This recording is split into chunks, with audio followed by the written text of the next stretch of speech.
اور یہ جو مباحات ہیں ان کے بارے میں سورہ شورى کی آیت کا ایک ٹکڑا میں نے آپ کو سنایا، امرہم شورى بینہم،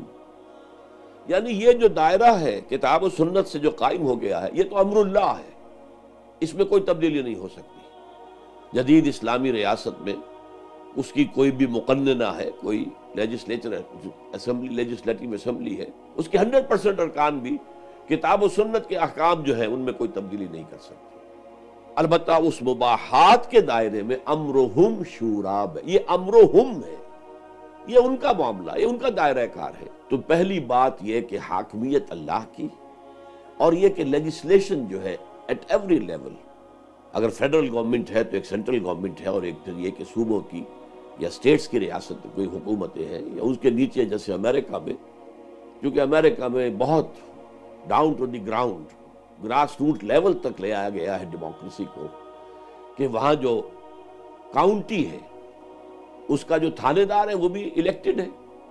میئر الیکٹڈ ہے، تھانے دار وہ بھی الیکٹڈ ہے۔ تو یہ میں سمجھتا ہوں کہ ڈیموکریسی کو واقعتاً وہ اپنے گراس روٹ لیول تک لے گئے۔ تو کسی لیول پر بھی کوئی قانون نہیں ہو سکتا، کوئی حکومت کوئی حکم نہیں دے سکتی، کوئی آرڈیننس نافذ نہیں کر سکتی جو کہ کتاب و سنت کے منافی ہو۔ البتہ اب اس میں وہ لیجسلیچر جو ہے جو قوانین بنا رہا ہے اس میں کہیں تجاوز تو نہیں ہو گیا؟ فرض کیجئے کہ میں ایک شہری ہوں، میں سمجھتا ہوں صحیح یا غلط کہ یہ قانون جو پاس کیا ہے ہماری اسمبلی نے وہ پورا کا پورا، یا اس کی فلاں فلاں دفعہ اور شق جو ہے وہ کتاب و سنت کے تجاوز کے حدود سے تجاوز کر گئی ہے، تو اب مجھے حق ہے کہ میں سپریم کورٹ کا دروازہ کھٹکھٹاؤں، اس لیے کہ دستور کی کسٹوڈین اب ہائر عدلیہ ہے، سپیریئر کورٹ سے، اور میرا یہ حق ہوگا کہ میں وہاں جا کر کہوں کہ لیجسلیچر نے جو یہ قانون پاس کیا ہے یہ غیر اسلامی ہے، یہ کتاب و سنت کے حدود سے تجاوز کر گیا ہے، یا پورا کا پورا یا اس کے کچھ اجزاء۔ وہاں پر علماء بھی آ کر رائے دیں، جو پیٹیشنر ہے جو میں ہوں، میں نے جو پیش کیا میں اپنے دلائل دوں گا، اس کے بعد دانشور آئیں اور آئیں، لوگ آئیں، جورس کنسلٹنٹس آئیں جن کو کہ خود عدالت جو ہے کنسلٹ کرتی ہے، تو فیصلہ اس کے پاس ہو۔ تو یہ ہے پہلی تین شقوں کی وضاحت۔ اب اس کے بعد آتے ہیں اصل مسائل، امرہم شورى بینہم، یہ جو مباحات کے دائرے کے اندر فیصلہ کرنے کے لیے ہم نے ایک ادارہ بنایا ہے، لیجسلیچر بنایا ہے، تو اس میں کون لوگ ہوں گے اور کس طور سے منتخب ہو کر آئیں گے؟ میرے نزدیک اس میں ویسے ایڈلٹ سفریج ہوگی، اگرچہ عمر کا تعین آیا 18 برس ہو، 20 ہو، 21 ہو سکتا ہے کہ یہ سوچا جائے کہ یہ ذرا جو عمر بڑی والیٹائل قسم کی ہوتی ہے جس میں جذبات ہوتے ہیں، ان سے ذرا اوپر آ کر جبکہ انسان میں زیادہ سنجیدگی کے ساتھ ایک کولڈ لاجک کے ساتھ سوچنے کی صلاحیت پیدا ہو جاتی ہے، تو یہ ظاہر بات ہے دنیا میں مختلف عمریں ہیں، اس کے لیے وہ عمریں طے کی جا سکتی ہیں، وہ بھی میوچول کنسلٹیشن ہی ہوگا، ان کو طے کر کے پھر الیکشن ہو۔ البتہ جو وہاں پر اپنے آپ کو امیدوار کی حیثیت سے پیش کرے ان کی تھورو سکریننگ ہو، ان کی دولت کہاں سے آئی ہے، کیا وہ ذرائع جو ہیں وہ ایکسپلین کیے جا سکتے ہیں، صحیح ہیں، جائز ہیں، ان کے آس پاس رہنے والے ان کے بارے میں کیا رائے رکھتے ہیں۔ یہ معاملہ جو ہے اس حد تک ہے اسلامی معاشرے میں یا ریاست میں کہ کسی عدالت میں کوئی گواہ جو پیش ہوگا اس کو بھی سکرین کیا جائے گا، اس کو کہتے ہیں تزکیۃ الشہود، شاہد گواہ جو ہیں ان کو دیکھا جائے گا، ان کے احوال کو کہ یہ کس سٹیٹس کے آدمی ہیں، یہ سٹیٹس کیسے سمجھ میں آتا ہے کہ جو بھی ان کے ذرائع آمدنی تھے ان جائز ذرائع کے اندر وہ اس مقام تک پہنچ سکتے تھے کہ نہیں، وغیرہ وغیرہ۔ اخلاق کیا ہے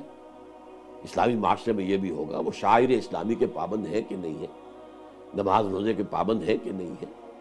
نماز جو ہے مسجد میں پڑھتے ہیں کہ نہیں ہے، یہ ساری چیزیں سامنے رکھ کر سکریننگ ہوگی، تو وہ لیجسلیچر جو ہے وہ اس میں آئیں گے وہی لوگ کہ جو سکریننگ سے گزر چکے ہیں، اس کے بعد ووٹنگ ہوگی اور فیصلہ ہو جائے گا۔ اسی انداز میں صدر کا فیصلہ ہوگا، خلیفۃ المسلمین جو کہلائے گا وہ گویا کہ صدر ہے، صدر کی حیثیت سے اس کے پاس اختیارات، ایگزیکٹو اتھارٹی اس کے پاس مکمل ہوگی، اور وہ مجلس ملی کا پابند نہیں ہوگا، جیسے کہ امریکہ میں ہم دیکھتے ہیں کہ صدر جو ہے وہ کانگریس کی اکثریت اقلیت سے علیحدہ، وہ اپنا اس کا ڈائریکٹ انتخاب ہوا، اس انتخابی عمل میں ہم کمی بیشی کر سکتے ہیں، اور جیسا کہ اب امریکہ میں بھی سوچا جا رہا ہے کہ کوئی ترمیم کرنی پڑے گی۔ پچھلا انتخاب بڑا کنٹروورشیل ہو گیا تھا، اس میں جوڈیشل فیصلہ آخر میں کرنا پڑا تھا۔ تو بہرحال یہ طریقے جو ہے یہ بھی مباحات میں سے ہیں۔ آپ طے کیجئے کس طریقے سے طے کریں گے کہ الیکشن ہو، لیکن صدر جو ہے وہ اس طرح کا نہیں ہوگا جیسے کہ پارلیمانی نظام میں صدر ہوتے ہیں، کہ وہ صرف ایک درشنی پہلوان ہوتے ہیں، بیٹھے ہوئے ہیں، ان کی کوئی ڈے ٹو ڈے معاملات میں ان کی کوئی حیثیت نہیں ہے۔ تو میں ذاتی طور پر صدارتی نظام کو پسند کرتا ہوں، اگرچہ جیسا کہ میں کہہ چکا ہوں کہ پارلیمانی نظام بھی حرام نہیں ہے۔ اگر ایک ملک کے رہنے والے اسی کو پسند کرتے تو ٹھیک ہے، وہ اسے چوز کرے، اختیار کرے، لیکن صدر جو ہے وہ اسلامی ریاست میں خلیفہ اس کا پابند نہیں ہوگا کہ اکثریت جو ہے مجلس ملی کی وہ اس کے ساتھ ہو۔ جیسے کہ امریکہ میں ہم نے دیکھا کہ بہت عرصے تک ڈیموکریٹک صدر رہے، ڈیموکریٹک پارٹی کے، جبکہ کانگریس میں سینٹ میں ریپبلکنز کی اکثریت تھی۔ پھر یہ کہ صدر اپنے وزراء خود چنے گا، اور وہ دیکھے گا کہ معاشرے میں ایکسپرٹ لوگ کون کون سے ہیں۔ جو اقتصادیات کا ماہر ہے اسے وزارت دی جائے گی مالیات کی، اسی طریقے سے مختلف پہلوؤں سے جو عالمی حالات اور تاریخ انسانی کے نشیب و فراز سے واقف ہے اس کو دی جائے گی وزارت امور خارجہ۔ اور پھر یہ بھی جو وہاں پر ہے مجھے بہت پسند ہے کہ جو وزیر لے لیا گیا، وزیر ضروری نہیں ہے کہ آپ کانگریس ہی سے لیں اور سینٹ ہی سے لیں، بلکہ اس کے برعکس یہ ہے کہ اگر آپ نے کانگریس سے یا سینٹ سے کسی شخص کو چن لیا ہے تو اسے وہاں سے مستعفی ہونا پڑے گا، تاکہ لیجسلیچر اور ایگزیکٹو بالکل ایک دوسرے سے علیحدہ رہے، کوئی گڈمڈ نہ ہو معاملہ۔ اور اس میں یہ ہے کہ وہ جو بھی وزراء ہیں، جو ایکسپرٹس ہمیں چاہیے، وہ فرض کیجئے وہ الیکشن نہیں لڑ سکتے، وہ پبلک کے اندر اتنے معروف نہیں ہیں، تب بھی ان کی صلاحیتوں سے فائدہ اٹھایا جا سکے۔ اسی طریقے سے ایک مسئلہ یہ ہے کہ آیا جدید اسلامی ریاست یا نظام خلافت میں پارٹیز، سیاسی پارٹیز کا قیام اس کی اجازت دی جائے گی؟ یعنی کیا یہ ملٹی پارٹی سسٹم ہوگا یا ون پارٹی سسٹم ہوگا؟ اس لیے کہ آج تک تاریخ انسانی میں ایک آئیڈیالوجیکل ریاست جو ہے اس کا صرف ایک کا تجربہ ہوا ہے۔ موجودہ دنیا میں پچھلے 300-400 برس جو یہ زیادہ انسانی بیداری کا دور ہے، اس میں صرف کمیونسٹ ریاست آئیڈیالوجیکل تھی، اور وہاں ون پارٹی گورنمنٹ تھی، صرف کمیونسٹ پارٹی کا ورکر جو ہے، جو رکن ہے، وہ ووٹ دے گا، کوئی اور نہیں دے گا۔ تو اسی سے خیال کیا جاتا ہے، گمان کیا جاتا ہے، بہت سے لوگ یہ سمجھتے ہیں کہ اسلامی نظام میں، اسلامی ریاست میں، نظام خلافت میں بھی سیاسی پارٹی بنانے کی اجازت نہیں ہوگی، یا کوئی ایک ہی سیاسی پارٹی ہوگی۔ ایسا نہیں ہے۔ پولیٹیکل پارٹیز، اس میں پلوریلٹی جو ہے وہ بہت سی اس کے اندر حکمتیں ہیں، مصلحتیں ہیں، اور اس کے اعتبار سے وہاں اجازت ہوگی، پارٹی بنائیں، لیکن پارٹی مینیفیسٹو وہ with in the limits of the شریعت ہونا چاہیے۔ مباحات میں آپ اپنی رائے دیں، مختلف چیزیں رکھیں مباحات کے اندر۔ اسی طریقے سے بجٹ ایلوکیشنز کے اندر ایک پارٹی کہتی ہے کہ ہم تو ہیلتھ کو زیادہ دیں گے، دوسری کہتی ہے ایجوکیشن کو زیادہ دیں گے، ایک پارٹی ہے وہ کہتی ہے نہیں ڈیفنس کو سب سے زیادہ دیا جانے، وغیرہ وغیرہ۔ تو یہ چیزیں جو مباحات کی ہے، اس میں تو مختلف چیزیں، اپنی آراء آپ مینیفیسٹو میں رکھ سکتے ہیں، لیکن کوئی شے خلاف اسلام مینیفیسٹو میں رکھا نہیں جا سکتا۔ تو with in the parameters of sharia legislation ہونی ہے، تو اسی پیرامیٹر کے اندر آپ اپنے مینیفیسٹو پیش کر سکتے ہیں، پھر عوام کو ریفر کیجئے، جو اس کو جس پارٹی کو حکومت دینا چاہیں دے دیجئے۔ تو گویا کہ یہ ایک کمبینیشن ہے۔ اس کے لیے ایک دانشور نے ایک زمانے میں اصطلاح استعمال کی تھی، تھیو ڈیموکریسی۔ اسلام نہ تو تھیوکریسی ہے، اس میں کوئی مذہبی طبقے کی حکومت کا کوئی سوال نہیں، یہاں کوئی پوپ نہیں ہے، یہاں کوئی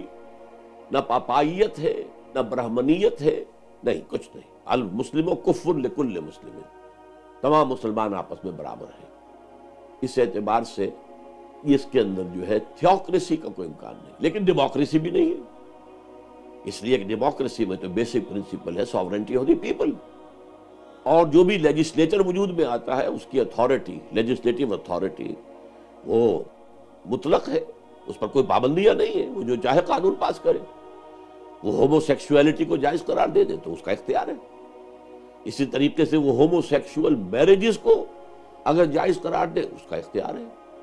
شراب کو بین کرنا چاہے اس کا اختیار ہے، اس کی اجازت دینا چاہے اس کو اختیار ہے، زنا میں وہ اگر سزا دینا نہیں چاہتا ہے تو نہ دے، ان کا اختیار مطلق ہے، وہ کسی اور کے پابند نہیں ہے، وہ کسی شریعت کے تابع نہیں ہے۔ اس اعتبار سے یہ ڈیموکریسی بھی نہیں ہے، تھیوکریسی بھی نہیں ہے، لیکن یہ تھیو ڈیموکریسی ہے کہ اس میں وہ جو لمٹس ہیں یہ تو مذہبی ہے، یہ کسی طبقے یا کسی اشخاص یا افراد کی لمٹ نہیں ہے، یہ وہ لمٹس ہیں جو اللہ اور اس کے رسول کی طرف سے عائد ہو گئی۔ یہ گویا کہ اصولی چیزیں ہیں، ان کا شخصیات سے کوئی تعلق نہیں۔ وہ کتاب و سنت کی دائرے کے اندر یہ تھیو ایلیمنٹ ہو گیا، وہ دائرہ جس کی مثال میں نے آپ کو بتائی تھی، دس از دی تھیو ایلیمنٹ آف اسلامک اسٹیٹ اور نظام خلافت۔ اور اس کے اندر جو کچھ ہے وہ میں پہلے بھی عرض کر چکا ہوں کہ بہترین اعلیٰ ترین اقدار جو ہو سکتی ہیں ڈیموکریسی کی، وہ آپ ان کو اختیار کیجئے۔ It becomes a theo democratic state, اور اس کی بنیاد کیا ہے؟ کلیکٹیو کیلیفیٹ آف دی امہ، امت کی کیلیفیٹ ہے یہ مجموعی۔ تو جیسے آج کے جمہوری نظام میں عوام جو ہے وہ حاکم ہے، اپنا ووٹ دے کر وہ اپنا حق حاکمیت ایک شخص کو منتقل کر رہے ہیں، وہ لوگ جمع ہو گئے ہیں، اب وہ حاکم ہے، وہ قانون ساز ہے، جو چاہے کرے۔ اسی طرح اسلامی ریاست میں عامت المسلمین یہ گویا کہ خلافت کے حامل ہیں، یہ اپنی رائے کے ذریعے سے ایک باڈی وجود میں لاتے ہیں، اور وہ اب گویا کہ وائس ریجنسی کی اتھارٹی اس کے ہاتھ میں آ جاتی ہے۔ تو یہ چیز ہے کہ جو اسلامی ریاست اور عہد حاضر میں نظام خلافت کا ایک دستوری ڈھانچہ بنائے گی، اور اسی کو اختیار کر کے ایک ریاست اسلامی ریاست ہونے کی دعویدار ہو سکے گی۔ باقی یہ کہ اس معاملے میں انتخاب میں جیسے کہ تقویٰ کو پیش نظر رکھا جائے گا، لوگوں میں ویلیوز کیا ہوں گی، وہ اخلاقی تعلیم ہے، میں اس کے بارے میں نہیں جا رہا، میں کسی تفصیل میں نہیں جانا چاہتا، اخلاقی معاملات ہیں، لیکن پیورلی جو لیگل کانسٹیٹیوشنل فریم ورک ہے وہ ہے اصل میں جو میں نے آپ کے سامنے رکھ دیا ہے۔ اقول قولی ھذا واستغفر اللہ لی ولکم ولسائر المسلمین والمسلمات۔